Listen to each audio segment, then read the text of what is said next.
बिस्मिल्लाहिर्रहमानिर्रहीम, अस्सलाम वालेकुम। विनस स्पोर्ट्स के साथ आपका मेज़बान शहजादा मोइन हाजिर है। हम अपने प्रोग्राम में क्रिकेट, हॉकी, फुटबॉल और दीगर खेलों पर बात करते हैं। उसके साथ कोशिश करते हैं जो खेल ग्रास रूट लेवल पर खेले जाएं उसको अपने प्रोग्राम में डिस्कस करें।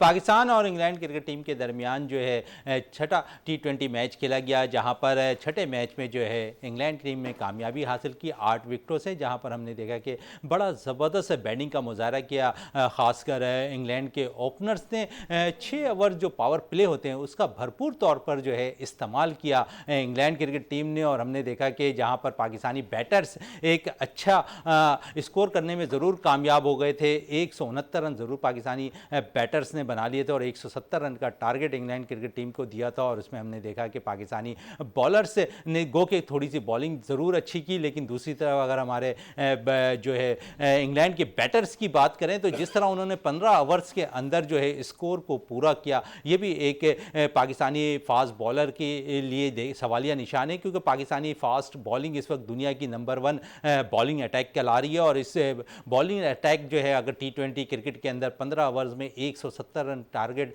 170 रन का टारगेट चेस करवा देती तो यकीन पाकिस्तानी बॉलिंग फास्ट बॉलिंग पर भी जो है सवालिया निशानात है। अगर देखें तो इसके अंदर हमने देखा कि पाकिस्तान इंग्लैंड क्रिकेट टीम ने पाकिस्तान के खिलाफ जो है सबसे ज़्यादा, बल्कि पाकिस्तान के खिलाफ जो है पावर प्ले में सबसे बड़ा रन बनाने वाली टीम भी बन गई, जिसने जो है 6 ओवर के अंदर 82 रन स्कोर किए। लेकिन दूसरी तरफ अगर हम पाकिस्तानी बैटर्स की बात करें तो कल मैच में 2 तब्दीलियां पाकिस्तानी टीम ने की। शाहनवाज धानी को खिलाया और मोहम्मद हारिस जो विकेट कीपर के तौर पर काफ़ी अरसे से ये गश्त जारी थी कि मोहम्मद रिजवान इंजरी के बावजूद भी बहुत से मैचेस खेलते दिखाई दिए, लेकिन कल मोहम्मद हारिस को बाकायदा तौर पर चांस दिया गया और मोहम्मद हारिस पहले डेब्यू मैच के अंदर जो है नाकाम होते दिखाई दिए। 7 रन गो के उन्होंने ज़रूर बनाए, एक छक्का उनकी इनिंग में ज़रूर शामिल था, लेकिन वो जो है शायकीन क्रिकेट को जो है एक तरह से मायूस करते दिखाई दिए, क्योंकि उन पर जितनी आवाज़ें उठती दिखाई दे रही थी कि वो अच्छे विकेट कीपर के साथ साथ अच्छे बैटर्स भी हैं, तो उम्मीद थी कि कल के मैच में जिस तरह उन्हें चांस दिया गया था वो अच्छा परफॉर्म करते। लेकिन पाकिस्तानी सेलेक्टर्स और पाकिस्तानी कप्तान शायद और पाकिस्तानी मैनेजमेंट ये चाहती है कि कोई बैटिंग ऑर्डर में तब्दीली ना हो, और यही वजह थी कि मोहम्मद हारिस मोहम्मद रिजवान की जगह ओपन करने आए, जबकि रेगुलर अगर ओपनिंग की बात करें तो शान मसूद से ओपन कराया जा सकता था। इन सारे सूरत पे हमारे साथ बात करने के लिए हमारे स्टूडियो पे मौजूद हैं हमारे साथी स्पोर्ट्स एनालिस्ट रियाजुद्दीन साहब, उनके साथ साथ मौजूद हैं जाफ़र हुसैन साहब जो स्पोर्ट्स एनालिस्ट है, उनके साथ खालिद अब्बासी साहब मौजूद हैं जो स्पोर्ट्स एनालिस्ट है। इन सबसे जो है कल के मैच के हवाले से बात करेंगे। सबसे पहले रियाज साहब के पास आते हैं। रियाज साहब, पाकिस्तानी टीम में कल 2 तब्दीलियाँ हुई, शाहनवाज धानी को टीम में शामिल किया गया और साथ साथ हमने देखा कि मोहम्मद हारिस को टीम में पहली दफ़ा जो है चांस दिया गया और पहला डेब्यू करते नज़र आए। और फिर पाकिस्तानी रेगुलर अगर ओपनर की बात करें तो जहाँ पर थोड़ी सी तरमीम करनी चाहिए थी, कल मोहम्मद हारिस को जो है निचले नंबरों पर बैटिंग करानी चाहिए थी, शान मसूद से ओपन कराना चाहिए था, ऐसा कुछ होता कल दिखाई नहीं दिया। बिस्मिल्लाहिर्रहमानिर्रहीम। बहुत शुक्रिया शहजादा मोइन। शहजादा मोइन, इसमें तो कोई शक नहीं है कि हमारी टीम की परफॉर्मेंस जो है, अगर आप गुज़श्ता कई सालों का रिकॉर्ड निकाल के देखें तो हमारी की टीम की परफॉर्मेंस में कंसिस्टेंसी नहीं है। हमेशा से हमारी परफॉर्मेंस अनप्रेडिक्टेबल रही है। एक दिन हम अर्श पे होते हैं और दूसरे दिन फर्श पे होते हैं, और जो कौम का मिजाज है वो रिफ़्लेक्ट कर रहा है हमारी टीम पे बिल्कुल उसी तरह से। मैं ये समझता हूँ कि अगर हम इसका एक इस ख़ास तौर से इस सीरीज़ का एक जहाँ नेगेटिव पहलू है उस पर भी हम बात करेंगे। अगर हम पॉजिटिव मतलब पहलू को देखें तो मैं ये समझता हूँ कि ये अगर हम जैसे इंग्लिश टीम की बात करें तो इंग्लिश की टीम की जो अप्रोच है वो प्रोफेशनल है, उनका आईक्यू लेवल जो है हमसे कंपैरिजन अगर करें तो बहुत ज़्यादा बेहतर है।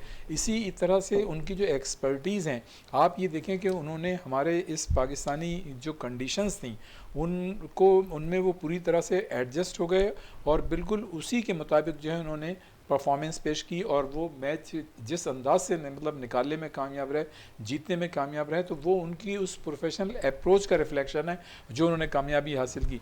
अच्छा, इसी तरह से पाकिस्तान की टीम में जैसे मिडिल ऑर्डर बैटिंग का हमेशा से मसला रहा है, और आपने हारिस का भी जिक्र किया और दूसरे खिलाड़ियों का, तो मैं ये समझता हूँ कि अब जो है पाकिस्तान की टीम की जो एक बड़ी अच्छी पॉजिटिव चीज़ नज़र आई है नेगेटिव चीज़ों के अलावा, वो ये रही कि हमने 2 मैचेस जो थे कम स्कोर के बावजूद हम जो है हमारे बॉलर्स ने मतलब इतनी एक्स्ट्रा ऑर्डनरी बॉलिंग की और इतनी अच्छी मतलब एक फील्डिंग की कि हम वो मैचेस जीतने में कम स्कोर के बावजूद कामयाब रहे।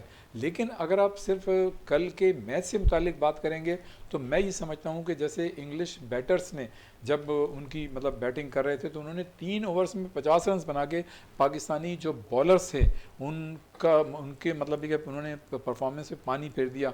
और आप देखें फुल सॉल्ट उन्होंने तो बिल्कुल सॉल्ट जो है छिड़क दिया पाकिस्तानी बॉलर्स पे ना, जो उन्होंने 41 गेंदों पे 88 रन बनाए। यानी पहले 3 ओवर्स में 50 रन बनाना एक बहुत बड़ी बात थी जिसका प्रेशर हमारे मतलब बॉलर्स पे आया। देखें एक तो हमारी टीम में हारिस और रिजवान नहीं थे, एक तरफ आपकी बैटिंग लाइन कमज़ोर हो गई, दूसरी तरफ आपकी बॉलिंग लाइन कमज़ोर हो गई। और ये अच्छा किया, इसमें कोई बुरी बात नहीं। देखें हम पहले भी ये कहते रहे कि भाई ज़्यादा से ज़्यादा आप हारेंगे, लेकिन कम से कम आप अपने जो खिलाड़ी हैं जो बेंच में बैठे होते हैं उनको आप ट्राई तो करें। गो के पाकिस्तानी ऑफिशल्स ने और पाकिस्तान के सीनियर खिलाड़ियों ने, मैं ये समझता हूँ कि जो मतलब मौके 4-6 महीने पहले इन खिलाड़ियों को देने चाहिए थे जिनको आपने कल दिए या एक आध मैच पहले दिए, अगर आप वो उनको उस वक्त दे दे तो उनका कॉन्फिडेंस लेवल और ज़्यादा बेहतर होता और वो खुल के अच्छी परफॉर्मेंस का बिल्कुल खुलकर अच्छी परफॉर्मेंस देते।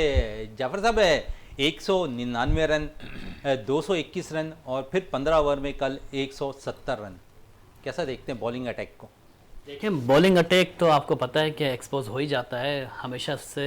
हमने हालांकि हमारा की रोल रहा है बॉलिंग में, हमने बॉलिंग से बड़े मैचेस जीते हैं, लेकिन कल का मैच जो है ना वो बिल्कुल ही आउटस्टैंडिंग था इंग्लैंड के लिहाज से। जिस तरह फिल शॉर्ट के इनिंग्स थी देखने के काबिल थी।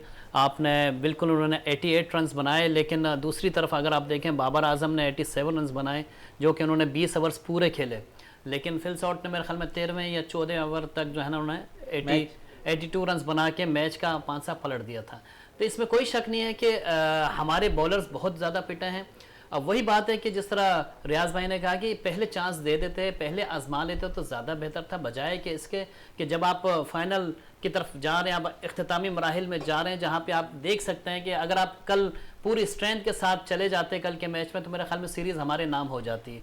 अब वही बात है कि आप पूरी स्ट्रेंथ के साथ नहीं गए और एक मैच फिर आप जो है ना, अगर कल के मैच में जिस तरह कॉन्फिडेंस बढ़ गया है इंग्लैंड टीम का, मुझे तो लग रहा है कि कल के मैच में भी खतरे साबित होगा पाकिस्तान के लिए। लेकिन अल्लाह करे कल पाकिस्तान जीत जाए, अल्लाह करे पाकिस्तान जीत जाए कल का मैच और पाकिस्तान सीरीज़ भी जीत जाए। लेकिन हम थोड़ी सी बात कर रहे थे कि पावर प्ले का जो इस्तेमाल है फिल शॉर्ट ने किया, हेल्स ने किया, समझते हैं पाकिस्तानी बैटर्स को भी इससे सीखना चाहिए अब, क्योंकि पावर प्ले का इस्तेमाल जो है T20 क्रिकेट में बड़ा अहम रोल अदा करता है। देखिए रिकॉर्ड बन गया है, कल 82 रन पावर प्ले में जो बनाए वो पाकिस्तान के खिलाफ रिकॉर्ड है। इससे पहले 68 बने हैं, 67 बने हैं और पाकिस्तानी सरजमीन पे भी नहीं बने, सारी बाहर जगहों पे बने। तो ये एक पूरा रिकॉर्ड बनाया है इंग्लैंड ने और ये पाकिस्तान के खिलाफ जो है रिकॉर्ड रहा है। तो देखना यह है कि पाकिस्तान, अब वही बात है कि हम उस जगह पे क्यों नहीं खेल पा रहे, हम उस पावर प्ले में क्यों नहीं चल पा रहे। देखें जो चीज़ माहिरीन कह रहे हैं कि बाबर आजम को मिडिल ऑर्डर में खेलना चाहिए, एटलीस्ट 1 डाउन या 2 डाउन आना चाहिए ताकि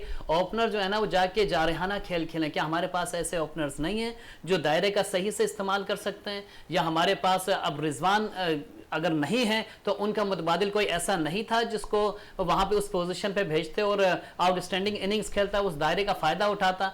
तो मकसद ये है कि जितने हमारी टीम मैनेजमेंट है, जो हमारे जो खास तौर पे अगर हम ये कहें सेलेक्टर ने तो टीम सेलेक्ट करके दे दिए, लेकिन टीम मैनेजमेंट का रोल होता है कि अब वो किस तरह किसको किस तरीके से यूटिलाइज करता है। आपने धानी को डाल लिया, एक मैच नहीं खिलाया दरमियान में, उसके बाद फिर आपने डाल दिया। मकसद ये है कि आप 1 बाय 1 चांस तो दे रहे हैं, लेकिन खिलाड़ी कहाँ हैं वहां पे वो रोल अदा क्यों नहीं कर रहे हैं। हालांकि कल 169 रन्स जो है ना वो देखिए हमारी टीम काफी अरसे से इसी दौरानिया में खेल रही है। अगर हम दुबई की पिचों पर भी खेल रहे हैं या पाकिस्तान के पिचेस पे खेल रहे हैं, 170 से लगभग ही हम जा रहे हैं, इससे आगे हम बढ़ ही नहीं पा रहे। तो यानी कि हमारा मिडिल ऑर्डर तो फ्लॉप हो रहा है, लेकिन हमारा ऊपर के जो लेवल के जो खिलाड़ी हैं जो इनिंग्स का स्टार्ट कर रहे हैं, खासतौर पर ओपनर्स जो हैं वो भी यहां तक स्कोर नहीं पहुंचा पा रहे। तो मकसद ये है कि आपको ये थोड़ा सा देखना पड़ेगा, टीम को थोड़ा जहां पे भी हो अपने जो बैटर्स हैं उनको सही जगह पे यूटिलाइज करना पड़ेगा।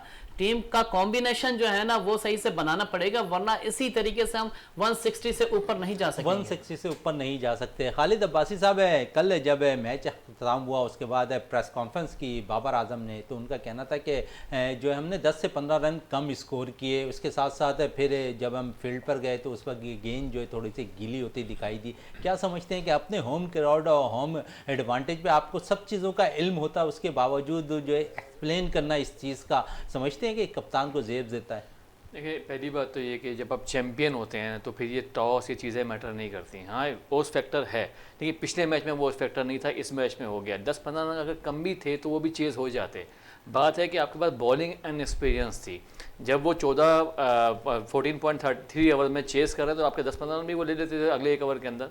बात ये नहीं है, बात है आपकी टीम का जो कम्बिनेशन है, बेसिकली मामला सारा वहाँ पे ख़राब है। आपको आपके साथ आप कैप्टन थे और रिस्पॉन्सिबल थे, आपके साथ रिजवान तो आप ऊपर ले गए, रिजवान को वो नंबर था ही नहीं खेलने वाला उसका, आप उसको नंबर 3 नंबर 4 पे लेके जाते, शान मसूद को आप प्रमोट कर देते, तो लेफ्ट राइट कम्बिनेशन पे आप कम से कम दायरा यूटिलाइज़ कर सकते हैं। हमने सीरीज़ में, एशिया कप में अभी तक दायरा यूटिलाइज़ नहीं किया। हम एक्सीलरेट करते हैं आस्ता आस्ता आस्ता आस्ता, 12 ओवर के बाद आके हमारे स्लॉगर्स का नंबर आता है और वो स्लॉगर्स परफॉर्म नहीं कर पाते। तो मसला जो है वो 10-15 रन का नहीं था, मसला जो है वो बॉलिंग के अनएक्सपीरियंस होने का था। फिर हम देखते हैं फुलसर्ट ने जो इनिंग खेली, 41 गेंदों पे 88 रन की इनिंग थी। अगर बाबर आजम की हम बात करें तो बाबर आजम 59 बॉल पर जो है 87 रन स्कोर करते हैं। तो कितना फ़र्क देखते हैं दोनों की बैटिंग में? देखिए, सॉल्ट ने मोमेंटम बनाया जीत का, बाबर आजम ने मोमेंटम बनाया कम से कम स्कोर लेके चलने का, क्योंकि 2 आपकी विकेटें ऊपर चले चली गई थी, मेन चीज़। दूसरी बात ये, जो बॉलिंग में आपको अभी मिसिंग हो रहा है वो इमाद वसीम मिस हो रहा है। पिछली सीरीज़ में आगे प्रीवियस में देखें, हम अटैक ही स्पिन से कराते थे, लेफ्ट आर्म स्पिन से अटैक कराते तो चांस होता था विकेट का। अब आपने पेसर वो भी अनएक्सपीरियंस से अटैक कराया, 2 ओवर में 33 रन पड़ गए आपको, तो बेस तो बन गई। जो एक फ़र्क था 120 बॉलों का 160 बॉलों का, वो जो 50 रन का वो फ़र्क बन गया। तो उसके बाद लेकिन आप मोहम्मद नवाज से तो करा सकते थे।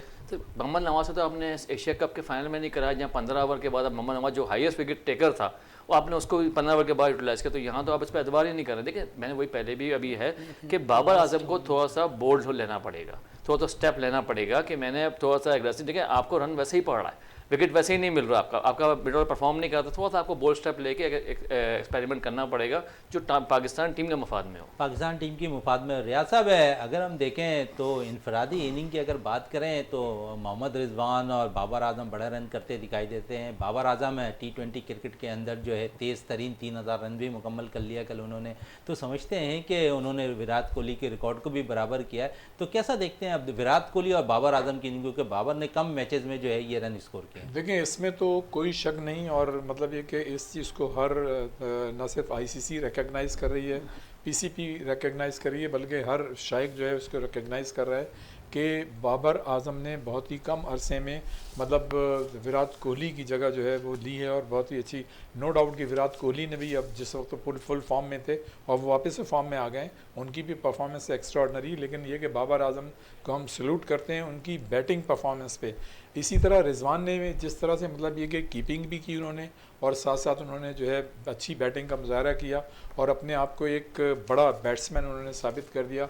दुनिया की नज़रों में वो आ गए सामने, और मुसलसल उनकी देखें, ये सबसे अच्छी बात होती है किसी भी खिलाड़ी के लिए, चाहे वो बॉलर हो या बैटर हो, जो मतलब बॉलर या बैटर कंसिस्टेंसी के साथ अच्छी परफॉर्मेंस देता है, वही मतलब ये कि एक रिकग्नाइज और अच्छा मतलब खिलाड़ी तस्वुर किया जाता है। देखें, ऑन एंड ऑफ कभी कभी तो बैड पैचेस आते हैं खिलाड़ियों में, लेकिन उसका जो दौरानिया है वो लंबा नहीं होना चाहिए, और ये दोनों के साथ ऐसे ही हुआ है कि रिजवान और बाबर दोनों कंसिस्टेंसी के साथ अच्छी परफॉर्मेंस दे रहे हैं। लेकिन मैं ये समझता हूँ, ये मेरी ज़ाती राय है कि जहाँ बाबर आजम एक अच्छे बैटर के तौर पे दुनिया में सामने आए, लेकिन जब वो ग्राउंड में कप्तानी कर रहे होते हैं तो उनके डिसीजन जो हैं वो उनकी उस मतलब एक जो उनकी बैटिंग की एक्स्ट्राऑर्डिनरी जो उनका एक्सपीरियंस है, जो उनका एक्सपोजर है, उसका रिफ्लेक्शन जो है उनकी कप्तानी में नज़र नहीं आता, जिसकी वजह से आप ये देखें कि एक तो वो सही वक्त पे बाज़ औक़ात मतलब ये कि देखें जितनी भी बड़ी बड़ी टीमें हैं वो जो सिचुएशन के हिसाब से अपने बैटिंग ऑर्डर जो है चेंज करते हैं, अपने मतलब बैटर्स को ऊपर नीचे भेजते हैं। ये एक बोल्ड डिसीजन होता है, आप चांस लेते हैं। इसी तरह अपने बॉलर्स को इस्तेमाल करना जो है वो भी एक फ़न होता है, इसलिए कि T20 में आपके पास फंबल की गुंजाइश कम होती है, और जैसे वनडे में या टेस्ट मैचेस में आप अपनी गलतियों को मतलब बिल्कुल गलतियों को ओवरकम कर सकते हैं, जरूर लेकिन वक्त इसमें मिल ऐसा जाता नहीं है, लेकिन T20 में मौका नहीं मिलता। इस वक्त ब्रेक के लिए कहा जा रहा है, ब्रेक से वापस आते हैं तो गुफ्तगू को मज़ीद जारी रखें।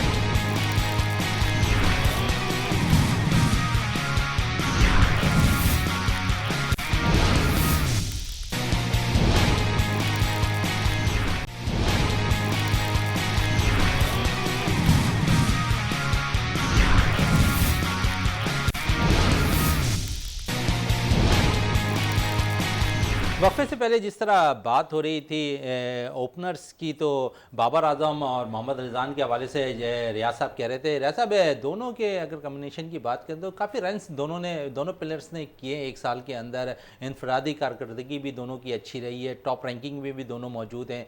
तो समझते हैं कि इनमें से कोई तरमीम होनी चाहिए आखिरी वनडे के अंदर, जो है जो 1 डाउन और 2 डाउन पोजीशन पे बाबर आकर खेलें।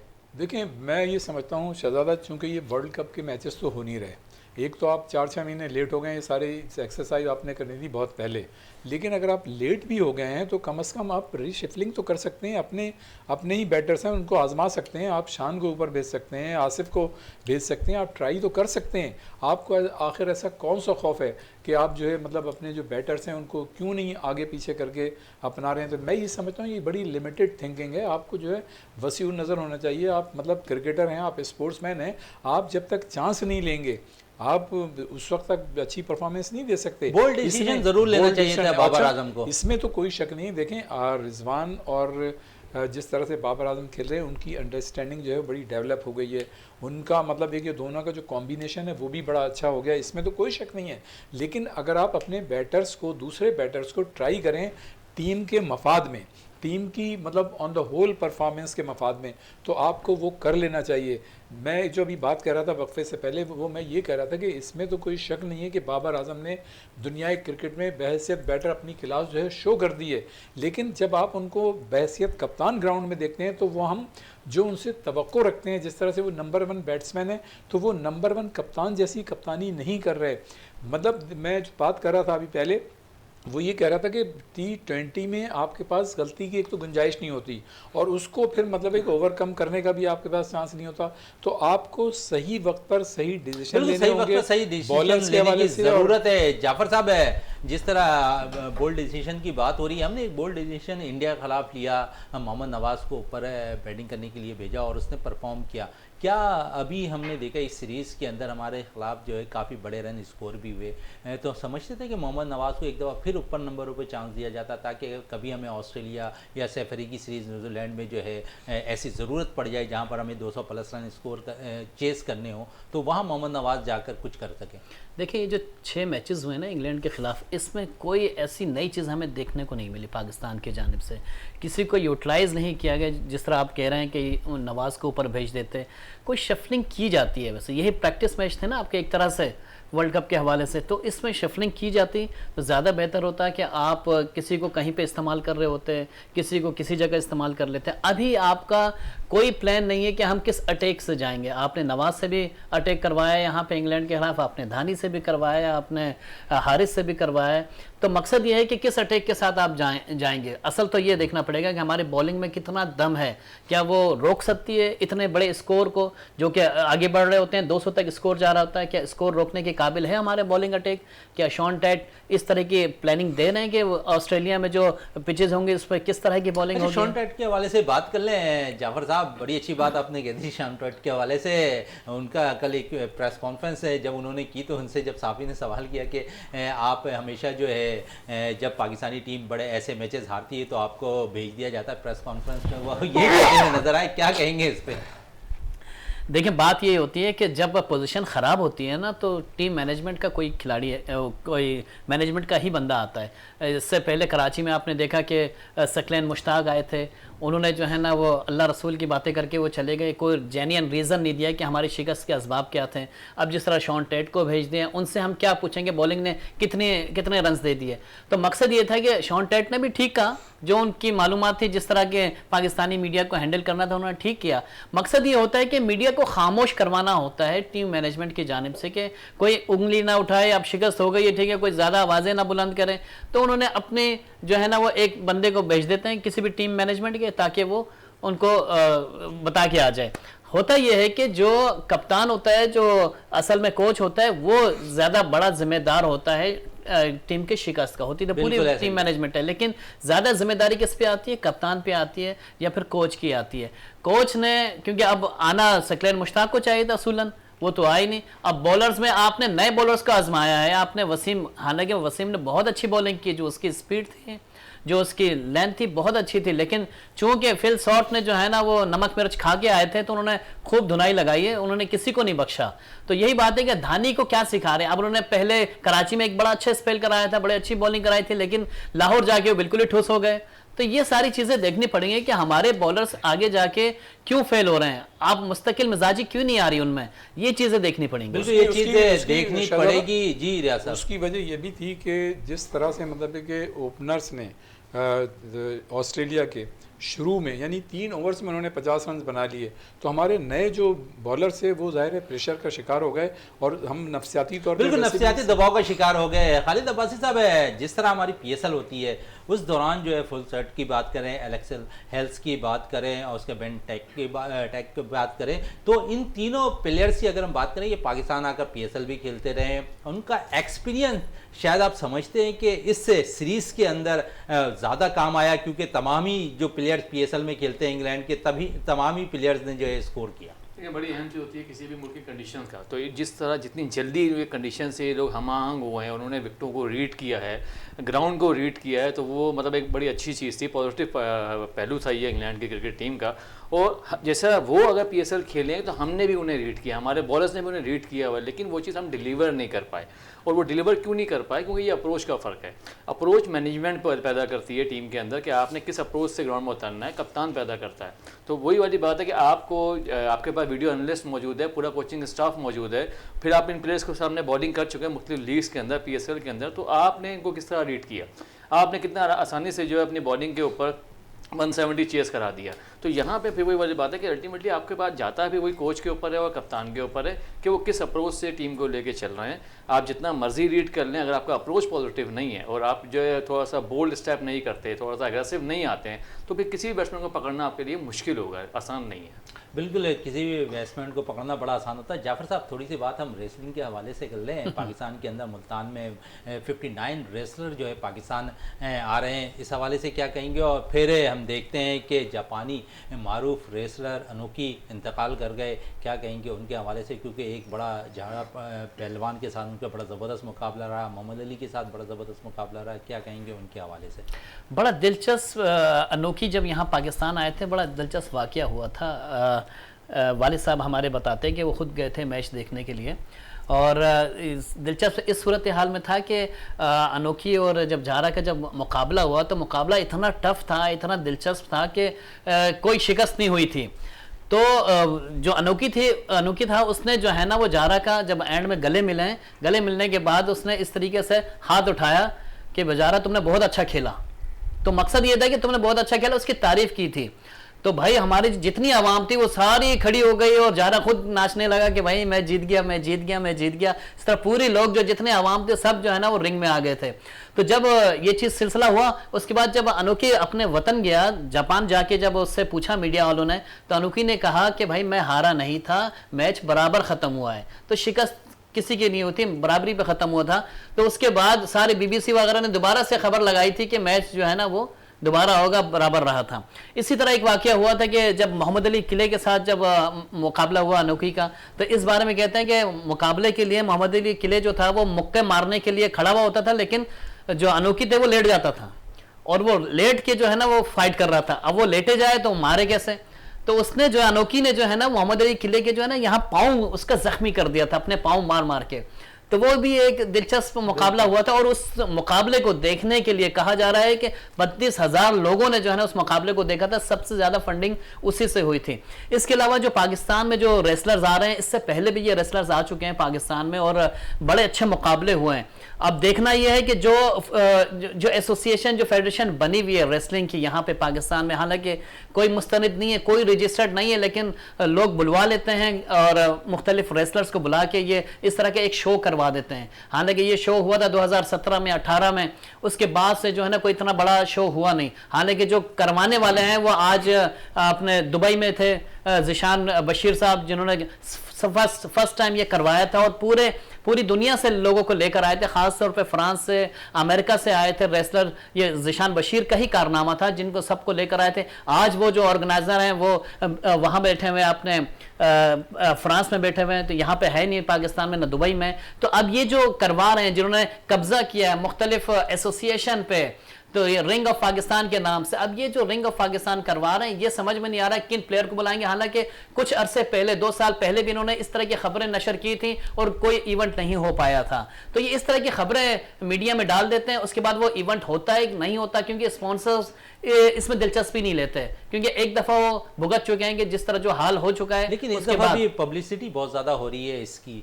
पब्लिसिटी तो करते हैं ना, मीडिया को आप बताएंगे हम इतने लोगों को बुला रहे हैं, तो वो तो करता है, लेकिन मकसद ये है कि क्या वो जेन्युइन लोग हैं, क्या उन्होंने क्या तैयारी की है, इससे पहले उन्होंने क्या उनसे अप्रोच किए जिन रेसलर्स को बुला रहे हैं। उन रेसलर्स तक हमारी भी रसाई है। हमने जब उनसे पूछा तो उनका तो कोई जवाब नहीं आया।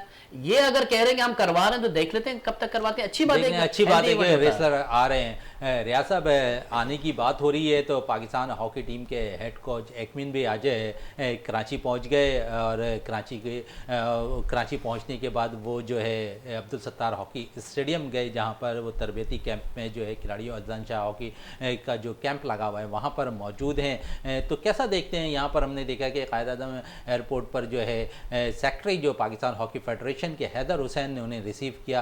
क्या समझते हैं कि अब बहुत कम वक्त रह गया है हमें अजलान शाह हॉकी टूर्नामेंट के मैचेस खेलने जाने हैं, तो समझते हैं कि ये जो तरबियती कैंप है बहुत कम अरसे के लिए लगा है? देखिए, बात यह है कि पाकिस्तान हॉकी फेडरेशन और कौमी खेल हॉकी जिस मतलब मराहिल से गुजर रहा है, तो उसमें अगर इस तरह का कैंप लग जाए तो ये भी एक गनीमत है। रह गई बात पाकिस्तान हॉकी फेडरेशन के सेक्रेटरी, साबिक इंटरनेशनल खिलाड़ी सैयद हैदर हुसैन, जिस तरह से मतलब है कि उन्होंने एयरपोर्ट जाके ख़ुद मतलब रिसीव किया, तो ये एक अच्छा जेस्टर है। मतलब जो पॉजिटिव चीज़ें हैं उनको हमें अप्रिशिएट करना चाहिए। रह गई बात कैंप की, तो आपको जैसा आपने कहा कि कम वक्त मिला है, तो इससे पहले भी इस तरह की बहुत सी चीज़ें होती रही हैं। अभी जैसे रेसलिंग की बात हो रही थी, तो मैं हॉकी पे वापस आऊँगा। रेसलिंग का जहाँ तक ताल्लुक़ है, रेसलिंग में ये जो जितने भी मतलब रेसलिंग से मुतालिक लोग हैं, ये अपने आप को ज़िंदा करने के लिए और पैसा कमाने के लिए ये करते हैं। वरना आप ये देखें कि खिलाड़ियों को या इस फील्ड से जितने भी लोग वापस हैं, उनको ऐसा कोई कॉन्क्रीट टाइप का फ़ायदा नहीं होता। रह गई बात हॉकी की, तो मैं ये समझता हूँ कि जो बैड पैचेस हॉकी में आते रहे और जो पाकिस्तान का एक तुर्रा इम्तियाज़ हुआ करता था कि पाकिस्तान जो है उसको ये एजाज़ हासिल रहा है कि Pakistan Olympic champion, world champion, champions trophy का चैम्पियन, एशियन गेम्स चैम्पियन, आपके पास बड़े बड़े एजाज़ात थे और बड़ी बड़ी टीमों से आप जो है टेस्ट सीरीज़ जीता करते थे और बड़ी टीमें आपको अपने मुल्क में बुलाना पसंद करती थी जब आपकी रैंकिंग अच्छी थी, ख़ुद पैसे दे के बुलाती थी और इसी तरह से वो टीमें पाकिस्तान आया भी करती थी अपना किराया खर्च करके, उस ज़माने में जब पाकिस्तान की रैंकिंग अच्छी थी। तो मैं ये समझता हूँ कि पाकिस्तान हॉकी फेडरेशन जो गुज़श्ता 10-20 साल से स्ट्रगल कर रही है, इसलिए कि हमने आखिरी मरतबा जो वर्ल्ड कप जीता था वो 1994 में जीता था। इसी तरह से आखिरी चैम्पियंस ट्रॉफ़ी हमने 1994 में जीती थी। आखिरी ओलंपिक हमने 1984 में जीता था, जो कि लॉस एंजलिस में हुआ था, जिसके कप्तान मरहूम मंजूर जूनियर थे और वो तो गोल्डन बॉय के नाम से पहचाने जाते थे। वो उन्होंने जूनियर वर्ल्ड कप भी जीता, कप्तान थे, और सीनियर वर्ल्ड कप भी जीता, उसके भी कप्तान थे। फिर ये कि साथ साथ वो जो थे ओलंपिक की टीम के कप्तान थे। रह गई बात पाकिस्तान हॉकी फेडरेशन की जानिब से इस कैंप के ऑर्गेनाइजेशन की, तो मैं ये समझता हूँ कि कम वक्त में वक्त कम है आपके पास, लेकिन आपने अचीव ज़्यादा करना है। अचीव ज़्यादा करना है, बिल्कुल। खालिद अब्बासी साहब, है कल आखिरी T20 मैच खेला जाना है, क्या कहेंगे इस पर? लेकिन दोनों टीमों के लिए अब तो फाइनल की जैसा है, लेकिन ये कि आपको थोड़ा अपना अप्रोच को थोड़ा सा एग्रेसिव होना पड़ेगा, क्योंकि अब चेंज आप क्या करेंगे, बहुत हुआ आप रिजवान को टीम के अंदर इन कर देंगे या हारिस रऊफ को आप इन कर देंगे, बाकी टीम वैसी की वैसी खिलानी है। तो तमाम अगर टीम यूनिट बनकर खेलती है उस जिम्मेदारी के साथ, क्योंकि देखिए हमारे पास जो प्रॉब्लम है वो अभी भी मिडिल ऑर्डर पे चल रहा है। अगर हम कल रिजवान आते हैं इंजरी से वो उठ के आएंगे तो मैं नहीं समझता कि वो सेट हो चुके होंगे, लेकिन ये कि हीलक पे होंगे। अगर रिजवान या बाबर आउट हो जाते हैं, इनमें से कोई एक चला, तो आपके जो मिडिल ऑर्डर में इफ्तिखार हैं या आपका ये खुर्रम अपना शान मसूद हैं, आसिफ अली, इनको थोड़ा जिम्मेदारी लेनी पड़ेगी, ताकि आपको कम से कम 200 प्लस करना है इस कल के मैच को सामने रखते हुए कि हमने 160 जिस तरह उन्होंने चेस किया, कल सेम अप्रोच इंग्लैंड की होगी। वो दायरे में आपके साथ जो है वो एग्रेसिव हिसाब किताब रखेंगे, ऐसे ही वो अटैक करेंगे। और मेन चीज़ है कि बैड लक ये रही है कि अभी तक बाबर टॉस नहीं जीत पाए। अगर वो टॉस जीतते हैं, क्योंकि अगर ओस फैक्टर आ गया है तो आपको कल जाके पहले बॉलिंग करनी पड़ेगी। बिल्कुल, टॉस का फैक्टर ज़रूर कल आएगा, और टॉस जीतने के बाद बाबर अब तक टॉस जीतते कामयाब नहीं हुए सीरीज़ के अंदर। तो यकीनन अगर बाबर आजम टॉस जीते तो वो बैटिंग या फील्डिंग करने का फैसला उस वक्त करेंगे, क्योंकि उस वक्त की कंडीशन क्या होगी ये सब उस वक्त ही फैसला होगा। इस वक्त हम आपको एक छोटा सा पैकेज दिखाते हैं। कमिश्नर कराची मोहम्मद इकबाल मेमन साहब ने जो है वीनस टीवी से खुसूसी गुफ्तगू की है, ख़ासकर वीनस स्पोर्ट्स प्रोग्राम के हवाले से। वो हम पैकेज आपको दिखाते हैं, क्योंकि उन्होंने जिस तरह ये कहा कि हमने 6 से 7 दफ़ा जो है हमने देखा कि जो प्रोग्राम होते हैं आपके वो बड़े ज़बरदस्त होते हैं। उनका यही कहना था कि आप अपने प्रोग्राम के अंदर ग्रास रूट लेवल को बहुत ज़्यादा तरजीह देते। तो हमने एक छोटा सा पैकेज उनका तैयार किया, वो पैकेज हम आपको दिखाते हैं, जो क्योंकि उन्होंने खुसूसी गुफ्तगू की है वीनस टीवी से।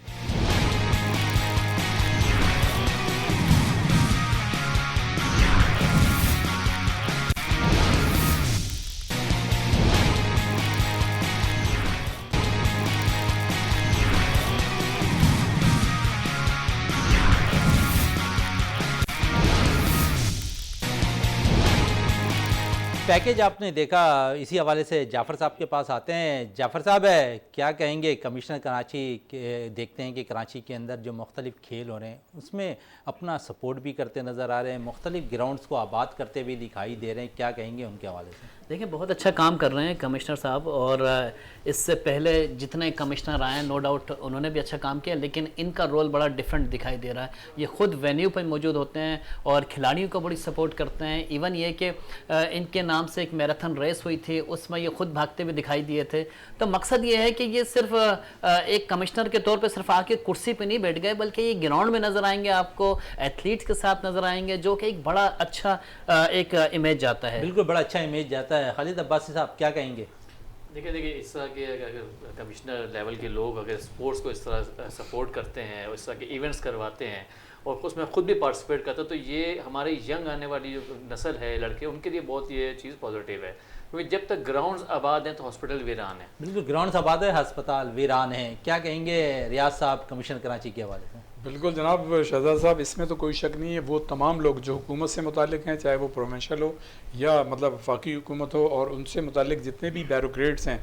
अब जैसे कमिश्नर कराची साहब जो मौजूदा, जैसे अभी जिक्र हुआ कि उन्होंने मतलब इन हेल्थी एक्टिविटीज़ के फ़रोग में अपना हिस्सा अदा किया, और उनके नाम से जो मतलब एक मैराथन रेस थी वो उसमें ख़ुद भी शरीक थे, और मैंने ख़ुद भी देखा है मतलब मुख्तलिफ़ ओकेज़न में स्पोर्ट्स के कि ये वहाँ पे ख़ुद मौजूद होते हैं। तो ये देखें, पर्सनल जो एक शख्सियत होती है ना, उसकी भी एक बात होती है कि उनकी मतलब कि जो कैपेसिटी है, जो कैपेबिलिटी है, उसको किस तरह से वो पॉजिटिव इस्तेमाल करते हैं। क्योंकि देखें, ये लोग उस मरतबे पर फाइज हैं कि अगर ये लोग ख़ुद ग्राउंड में प्रैक्टिकल आएंगे तो इसके बड़े अच्छा इम्पैक्ट पड़ता है फ्यूचर के लिए भी।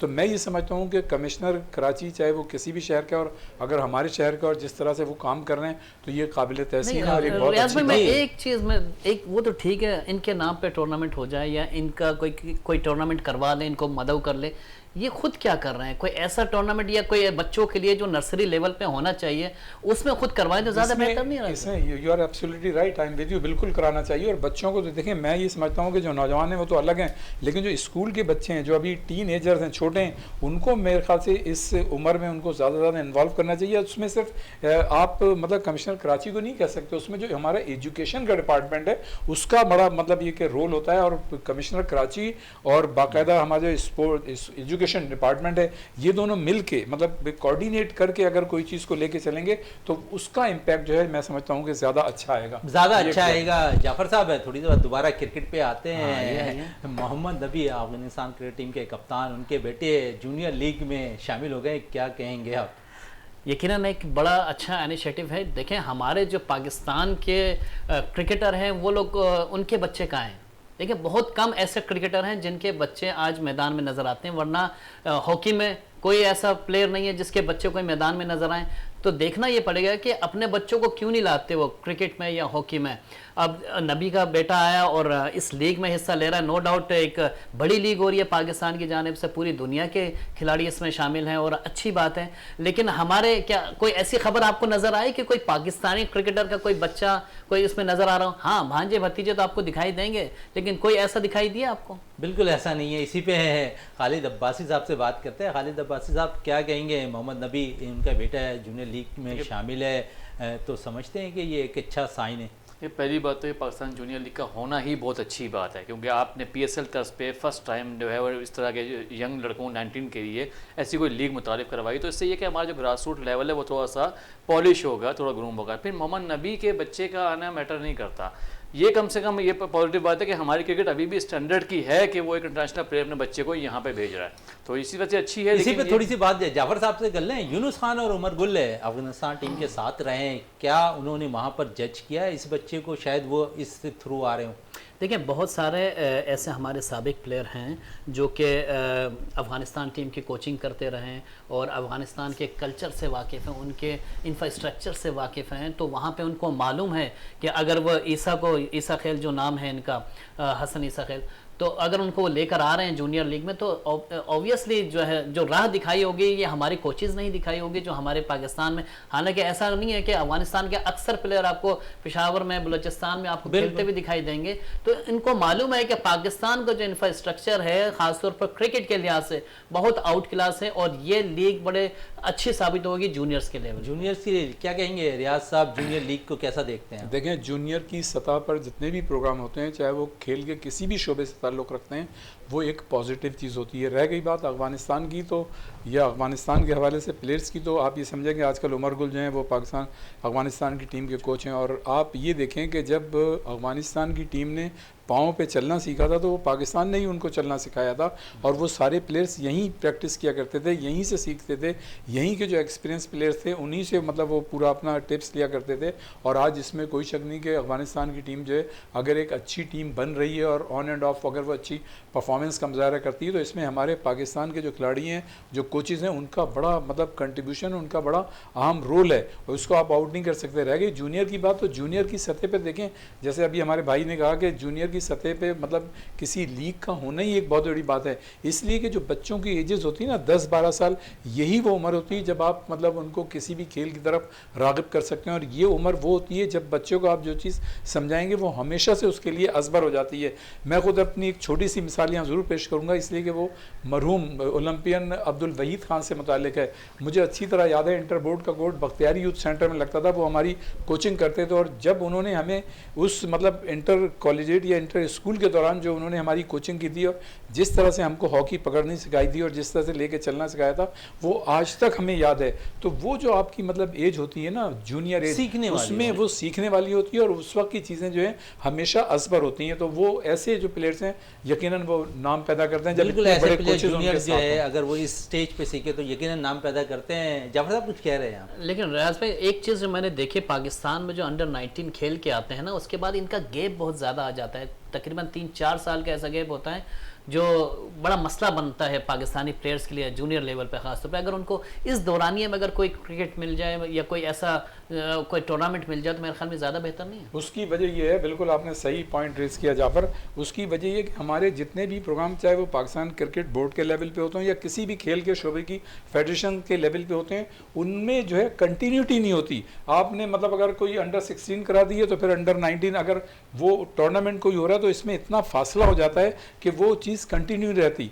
देखें, किसी भी प्रोग्राम को आगे लेकर चलने के लिए और उसको कामयाब करने के लिए उसमें कंटिन्यूटी बहुत ज़रूरी होती है। अगर आपने एक टूर्नामेंट करा दिया है तो फिर आप कोई कैंप लगा दें, इस तरह से मतलब जब चीज़ें चलती रहेंगी, कोई टूर करा दें, तो वो ये होता है कि आप कांटेक्ट में होते हैं, इंटैक्ट रहते हैं, तो आप चीज़ें सीखते भी रहते हैं और बिल्कुल आपकी सीखते भी परफॉर्मेंस रहते भी हैं। बढ़ती खालिद रहती है। अब्बासी साहब समझते हैं जूनियर लीग का होना पाकिस्तान क्रिकेट बोर्ड को फायदा पहुंचाता है, वह दिखाई देगा, प्लेयर्स को जरूर फायदा होगा।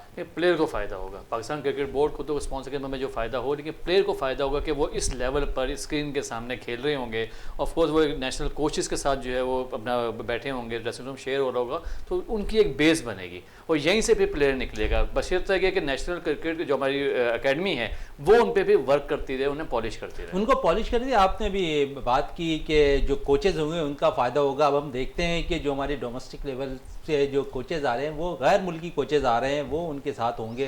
तो क्या समझते हैं, गैर मुल्की कोचेज़ का आना अच्छी बात है जूनियर सतह पर? नहीं, ये इसलिए नहीं कि देखें, एक तो कम्युनिकेशन गैप आता है आपके बच्चे में और आपके जो गैर मुल्की, क्योंकि ज़बान का बड़ा फ़र्क है। जब ज़बान ही नहीं समझेगा तो ठीक है। हमारे पास खुद हीरे मियाँ दाद हैं, मोहसिन हसन खान है, यूनुस खान है, ऐसे बेइंतहा बड़े बड़े प्लेयर मौजूद। तो मेरे ख्याल में इनको आप अगर रखें कोचेज़ पे, ताकि एक तो वो कम्युनिकेशन गैप भी ख़त्म हो, फिर ये खुद जो इंटरनेशनल प्लेयर्स हैं और रिकॉर्ड होल्डर्स हैं, तो इनका जो एक्सपीरियंस डिलीवर बच्चों में होगा, मेरे ख्याल में वो बच्चा आपका जो है वो एक बेहतरीन प्लेयर बन जाफर सकता साहब है। इस पर क्या कहेंगे आप? मेरे ख्याल में ट्रेनर रख लेना चाहिए था एज ए कोच। बिल्कुल सही कह रहे हैं अवैसी साहब के, कोच जो है ना वो एक अहम रोल होता है। उस रोल के लिए अगर हमारे पाकिस्तानी कोचेस को ज़्यादा ग्रूम किया जाता है वो ज़्यादा बेहतर है। हालांकि आपने डोमेस्टिक लेवल पे लगाया हुआ है मुख्तलिफ कोचेस को, लेकिन ये जब इस तरह की लीग हो रही है तो उसमें भी यूटिलाइज़ करते तो ज़्यादा बेहतर था। जी शहजादा, मैं ये समझता हूँ कि ये हमारे सिस्टम की ख़राबी है। हमें होना ये चाहिए, बिल्कुल अभी सही कहा उन्होंने, कि हम अपने कोचेस जिनको आप ये समझते हैं कि वो किसी टीमों के साथ काम करेंगे, तो उनको पहले बाहर वो ट्रेनिंग दिलवाएं। ट्रेनिंग दिलवा के जब वो यहाँ पे उनको लेके आएंगे और अपने ही मतलब कोचेस जो है जूनियर खिलाड़ियों को तरबियत देंगे, तो वो मेरे ख्याल से ज़्यादा अच्छा होगा। इसलिए कि लैंग्वेज का जो प्रॉब्लम है ना, ये बहुत मतलब बिल्कुल hurt लैंग्वेज करता का है। प्रॉब्लम बहुत ज़्यादा जो है प्रॉब्लम करेगा। इस वक्त टाइम कम है हमारे पास। रियाज साहब, खालिद अब्बासी साहब आपका शुक्रिया बहुत बहुत है, जाफ़र हुसैन साहब आपका बहुत बहुत शुक्रिया, रियाजुद्दीन साहब आपका बहुत बहुत शुक्रिया। प्रोग्राम का अख्ताम करते हैं इस दुआ के साथ कि पाकिस्तान में खेल और खिलाड़ी तरक्की करते रहे और पाकिस्तान का सबसे हिलाली परचम दुनिया भर में रोशन रहे। इसी के साथ अपने मेज़बान शहजादा मोइन को इजाज़त दें। पाकिस्तान जिंदाबाद।